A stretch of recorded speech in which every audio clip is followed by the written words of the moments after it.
প্রিয় দেশবাসী, আসসালামু আলাইকুম। সবাই কেমন আছেন? আশা করি সবাই খুব ভালো আছেন। আপনারা দীর্ঘদিন অনেক দিন ধরেই কমেন্টস করে আসছেন যে বর্তমান বাংলাদেশের ন্যাশনাল ব্যাংকের কি অবস্থা, সেটা কি থাকবে নাকি চলে যাবে নাকি টিকবে, আমরা কি টাকা পাবো নাকি পাবো না। তো নানান মানুষের ভিতরে নানান রকমের প্রশ্ন।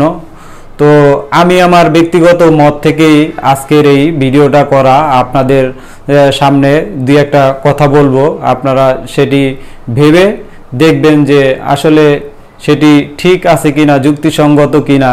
তো বর্তমান যে বাংলাদেশের ন্যাশনাল ব্যাংক, এই ন্যাশনাল ব্যাংকের চেয়ারম্যান কিন্তু আব্দুল আউয়াল মিন্টু। আপনারা ইতিমধ্যে অনেকেই তাকে হয়তো চিনতে পারছেন বা চেনেন। তিনি কিন্তু বাংলাদেশ ন্যাশনাল ব্যাংকের বর্তমান চেয়ারম্যান। তো তার কিন্তু আর একটা পরিচয় আছে, তিনি কিন্তু একজন ভালো রাজনীতিবিদ। তো বাংলাদেশের বর্তমান অবস্থা খুব খারাপ ব্যবসা বাণিজ্যের দিকে। অনেকেই অনেক ব্যবসা বাণিজ্য করতে গিয়ে লস খাচ্ছেন।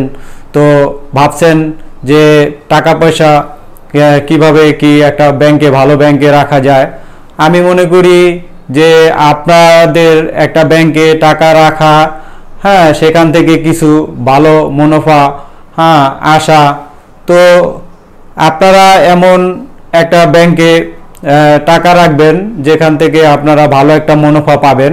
তো সেক্ষেত্রে ন্যাশনাল ব্যাংকে কিন্তু বর্তমানে বিভিন্ন স্কিম চালু রয়েছে, সেখানে কিন্তু অনেক ভালো মুনাফা দিচ্ছে। দীর্ঘমেয়াদী আপনারা সেখানে কিন্তু অ্যাকাউন্ট করতে পারেন। তো সেখানে অ্যাকাউন্ট করলে দীর্ঘমেয়াদী আপনারা কিন্তু প্রত্যেক মাসে মাসে অথবা 2 মাস পর পর ভালো একটা, বা 3 মাস পর পর ভালো একটা মুনাফা আপনারা কিন্তু পাবেন। তো যেহেতু আব্দুল আউয়াল মিন্টু বর্তমান বাংলাদেশ ন্যাশনাল ব্যাংকের চেয়ারম্যান, সেক্ষেত্রে আমরা কিন্তু মোটামুটি ভরসা করতে পারি যে না, ন্যাশনাল ব্যাংকের অবস্থা খুব শীঘ্রই অত্যন্ত ভালো